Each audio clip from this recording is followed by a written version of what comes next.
Good morning, church. Happy Sunday to you all. It's good to spend time with you again this week as we begin a brand new week and we remind ourselves just how blessed we are in Jesus. No matter what else is going on in our lives or what else is going on in our world, we celebrate and rejoice in the blessings that we have in Christ. Whether you're a member here at McDermott Road or you're a guest that's joining us online, maybe even for the first time, I want you to know that I love you. We love you. This congregation loves you. And if there's anything that we can do for you, if we can pray for you or help you in any way, we really hope that you'll reach out to us and let us know your needs. You know, one of the things that I've always appreciated about Sunday mornings, probably my favorite thing about Sunday mornings, is that it reminds me that I'm a part of something bigger than myself. It reminds me that I'm not the only one who believes in the empty tomb. I'm not the only one who is what I am, and I'm reminded that I'm a part of something big. I'm a part of something so much bigger than myself. On Sunday mornings, when this room is typically filled with hundreds of people, I'm reminded that I'm not the only one. I'm reminded that I'm part of a huge family. I'm reminded that I don't have to go through anything alone. And maybe that's the hardest part for me during this current situation, is that on Sunday mornings, I don't have that reminder.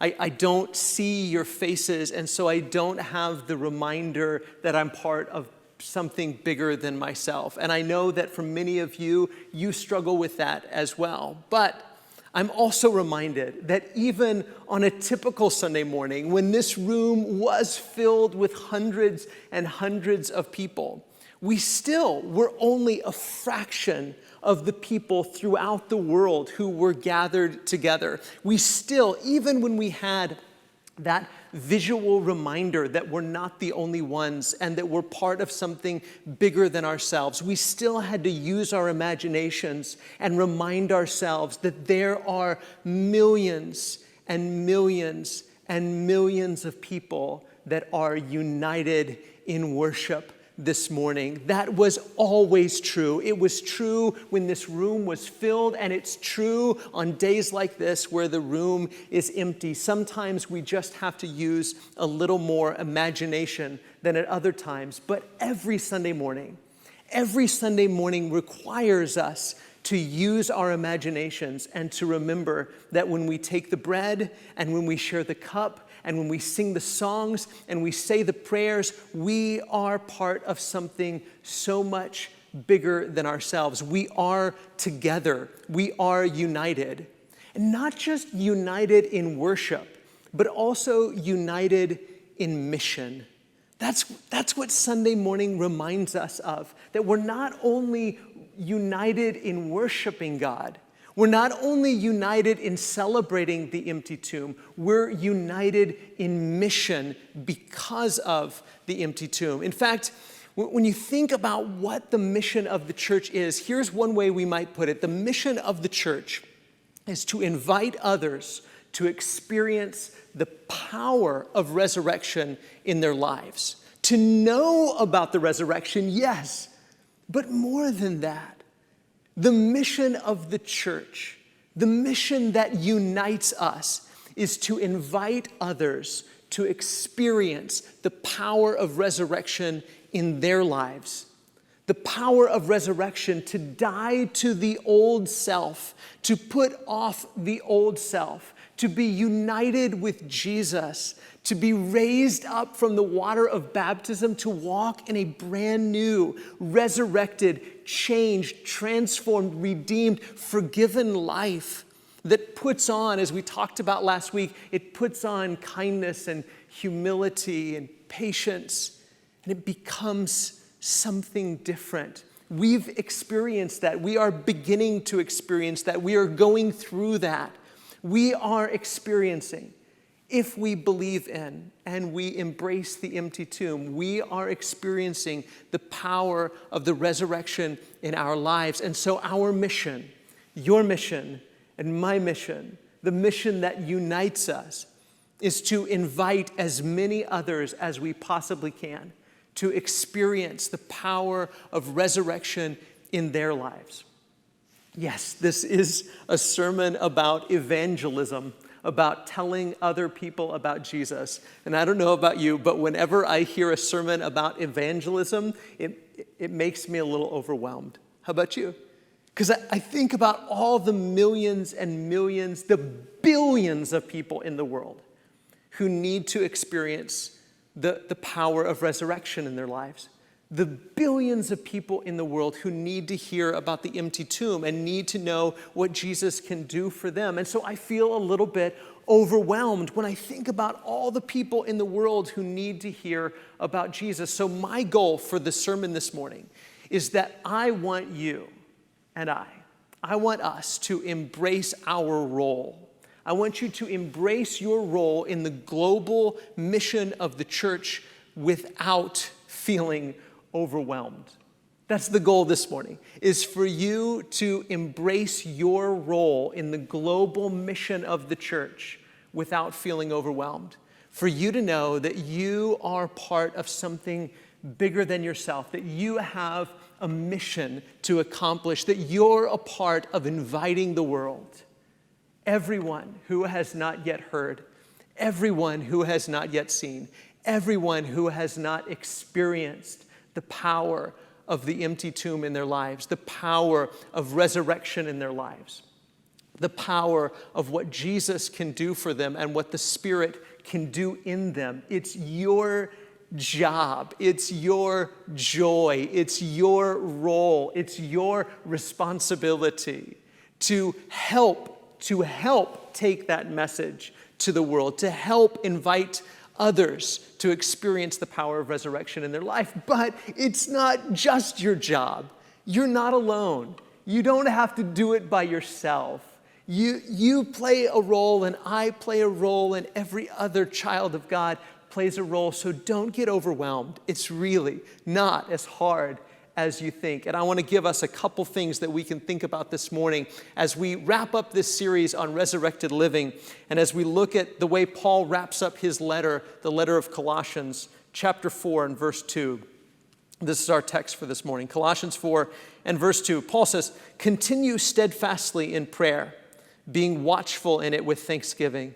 At the same time, pray also for us, that God may open to us a door for the word, to declare the mystery of Christ, on account of which I am in prison, that I may make it clear which is how I ought to speak."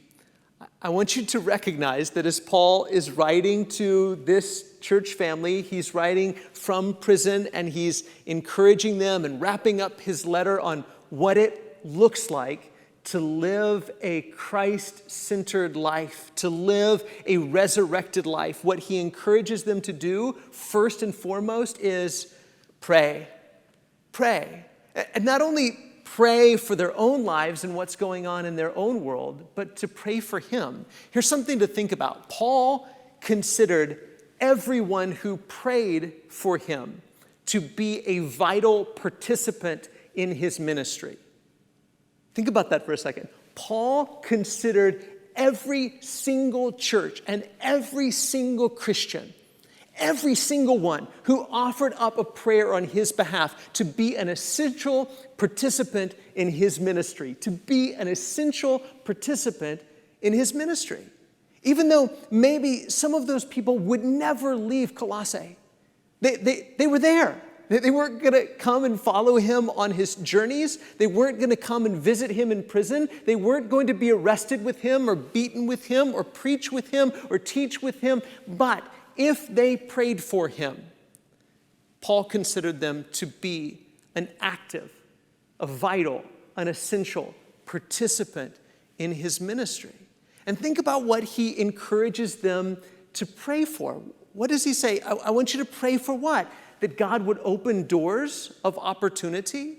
So Paul says, if you pray that I have access to opportunities, then you are a participant in my ministry.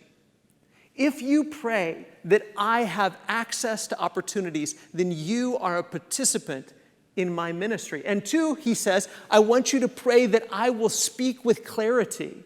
Pray that I will preach the mystery of Christ as clearly as I ought to preach it. So access to opportunities, and 2, ability to speak with clarity. Paul says, if you are praying that I have access to opportunities and ability to speak with clarity, then you are a participant in my ministry. Church, do you realize that? That you have the opportunity to participate in global missions. Yes, you can go on a mission trip, absolutely. And that might change your life forever. Yes, you could sell your house and your car and change careers, and you could go and be a missionary. Or you could give all kinds of money and support financially missionaries and ministries that are going on around the world. You could do all of those things, and I'm not discounting those things, and maybe you ought to do some of those things. But do you realize that if you pray for a missionary, then you are a participant in that ministry? If you pray that God will grant access to opportunities and that those missionaries would have the ability to speak with clarity, then you are a participant in that mission. You are a participant in that ministry. You may never visit Nicaragua, but if you pray for Eric Garcia and for the others that are working in Nicaragua, then you are a participant in that ministry. You may never visit Tallinn, Estonia, but if you pray for Nikolai, then you are a participant in that ministry. You may never visit Haiti. You may never visit the churches that we're helping to plant in South Texas or in Mexico, but if you pray for them, for access to opportunities and ability to speak with clarity, then you are a participant in those missions. You are a participant in those ministries. I'm not discouraging you from going there and visiting those mission points, or even going and being a missionary, because the Lord knows, and I hope we all know, that we need people who will do exactly that. But don't discount the power of prayer. That if you are earnestly praying for opportunities, then you are participating in that ministry. If you are actively and fervently praying that those missionaries and preachers and teachers and evangelists, that they have the ability to speak with clarity, then you are participating in that ministry. I mean, let's humble ourselves for just a second. When's the last time that you prayed for the mission points of this congregation? And not just these mission points that we support and are actively involved in, but the mission points all over the world. You know, one of our members here just this week sent me an email, and he was talking about an evangelist friend that he has that's in another country that's suffering because of the COVID-19 quarantine and lockdown. Our brothers and sisters throughout the world are suffering and are struggling in much similar ways to what we're going through, and many times much, much worse. But it was interesting to me that this evangelist, who's working in another country and has been for many, many years, that his primary struggle isn't in not being able to gather, his struggle is in not being able to go. His heart isn't just aching to gather together again. I'm sure that's part of it. His heart is aching to be able to go out again, to be able to go and share the message of Jesus with his neighbors, with the people that he loves, with the people that he's longing to see the power of resurrection at work in their lives. Not only do we need to have that longing where we long to go and not just to gather, but we also need to be praying for those who have gone, praying for those that are teaching, praying for those who are preaching, praying for those who are sharing, praying that they have access to opportunities, praying that they have the ability to speak with clarity. You may never go to Nicaragua. You may never go to Estonia. You may never go to Haiti. You may never go to Mexico. But if you pray for them, you are participating in those missions. You are participating in the global mission of the church. And then where do we go from here? Let's look at the next verse, in verse 5. So Paul, in addition to prayers, what else do you do? He says this: walk in wisdom toward outsiders, making the best use of the time. Let your speech always, let your speech always be gracious, seasoned with salt, so that you may know how you ought to answer each person. I want you to notice something. You participate in the global mission of the church, not just through your prayers, not just through you supporting and encouraging and praying for missionaries. You participate in the global mission of the church by doing this, walking in wisdom toward outsiders.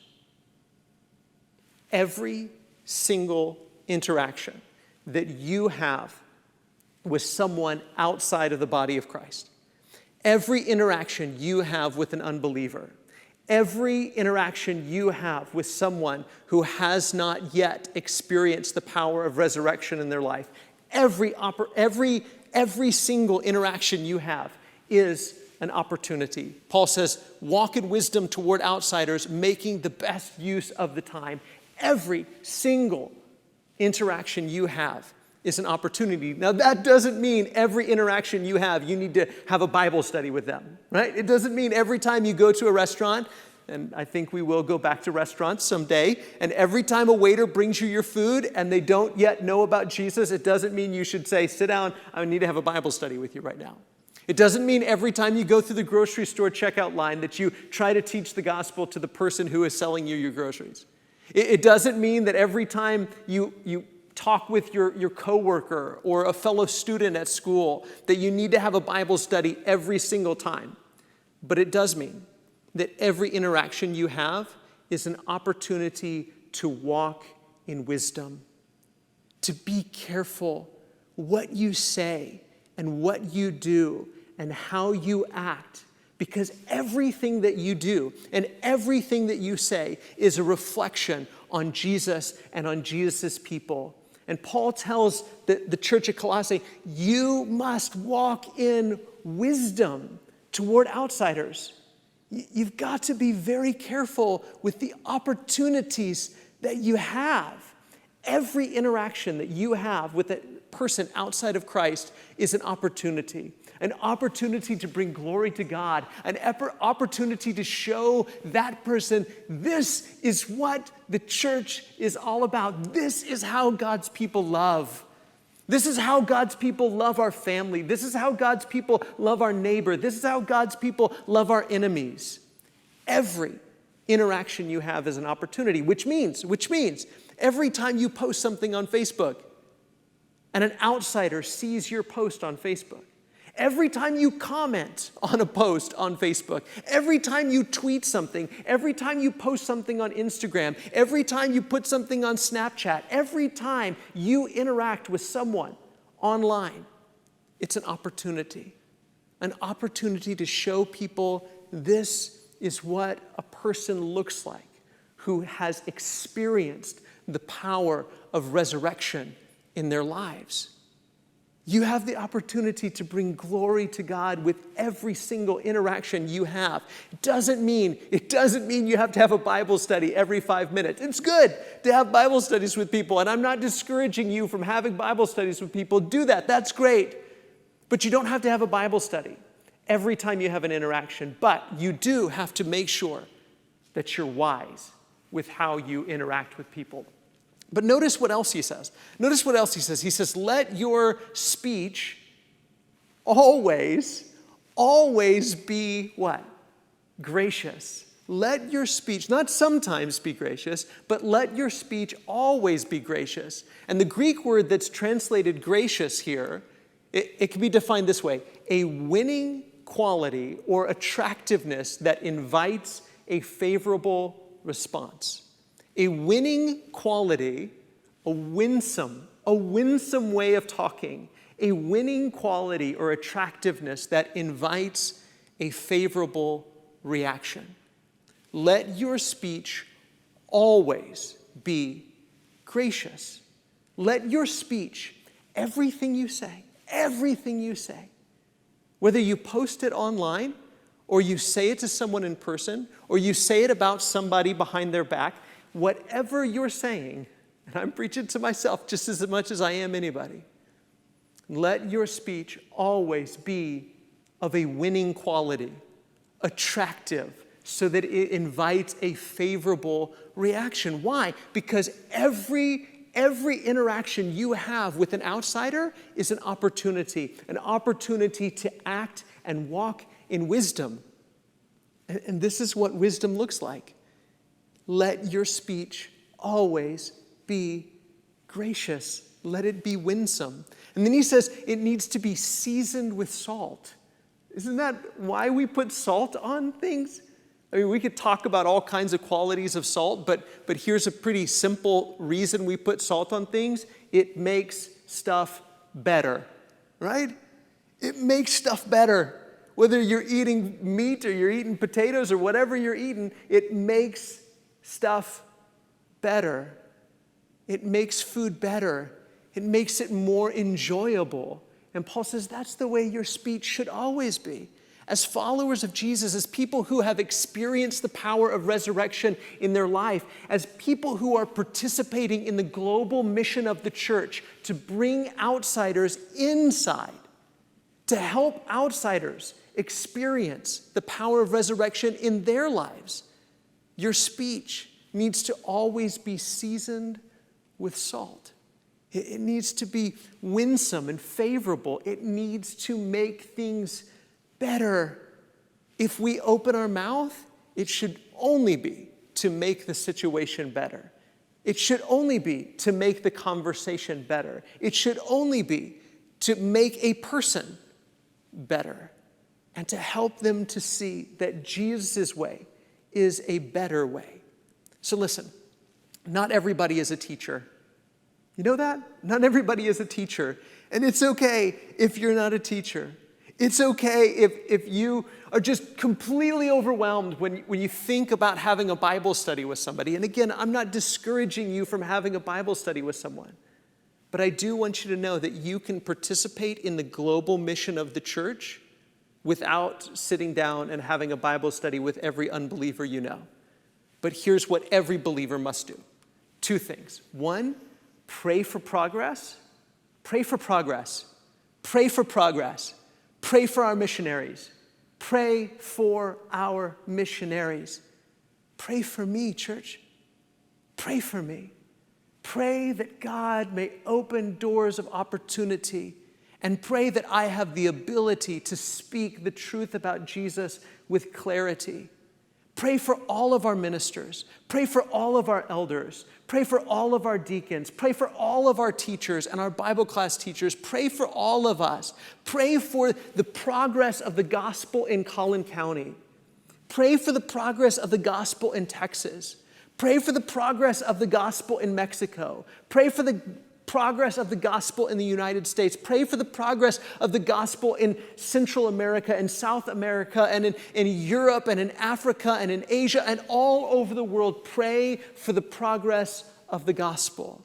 Pray that people have access to opportunity and that they have the ability to speak with clarity. Pray for the progress of the gospel. You don't have to be a teacher to pray for the progress of the gospel. You don't have to be a minister to pray for the progress of the gospel. You don't have to be an elder or a deacon to pray for the progress of the gospel.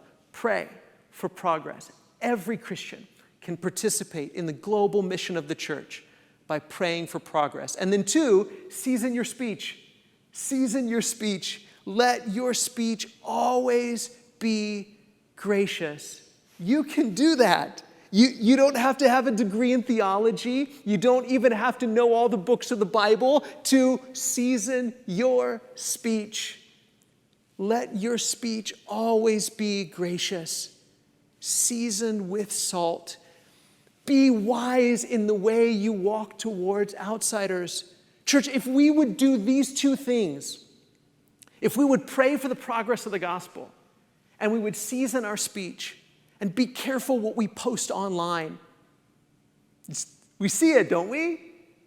We see the things that we're saying online to people that disagree with us, about people who disagree with us, about this, that, or the other, and we're giving people the wrong impression about what it looks like and what it means to experience the power of resurrection in their lives.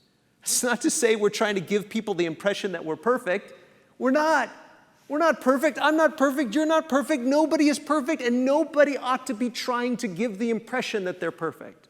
But we should be trying to give people the impression that the power of resurrection in our lives has made a difference. It's changed us. It's transforming us. We're a work in progress, but the power of the resurrection has made a difference in us. And you can tell by the way we use our words. You can tell by the way we season our speech. So these two things, I hope you can embrace your role in the global mission of the church to invite others to experience the power of the resurrection in their lives. You can do a lot of things to participate in that global mission. You can have Bible studies. You can go on mission trips. You can share your resources, and I hope you'll do all of those things, but you don't have to do all of those things. But you can do these two things for sure, can't you? Pray for progress and season your speech. Pray for progress and season your speech. Church, listen, we're in this together. We have a big job to do, billions of people to reach, but none of us can do it alone. The only way we can reach Collin County with the message of Jesus, inviting them to experience the power of resurrection in their lives, the only way we can accomplish our mission here or around the world is for us to work together.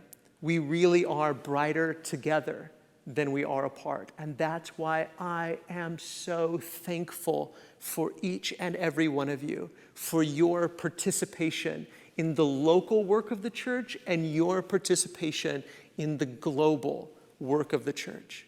But part of our work in the church is you and helping you, each and every one of you, to experience the power of resurrection in your life. So, if we can help you to take a next step towards being more transformed in who Jesus would have you to be, please let us know how we can help you. Let us know how we can walk with you, because you are not alone. It may feel like you're alone because you're isolated, just like all of us are isolated this morning, but you are not alone. We are in this together. So please let us know how we can help you. We're going to sing one more song, and after we sing that song, we're going to be closed in prayer by Brother Haven Miller, who's praying from his home, and we are so thankful for him, and we're so thankful for all of you. Thank you for being here this morning.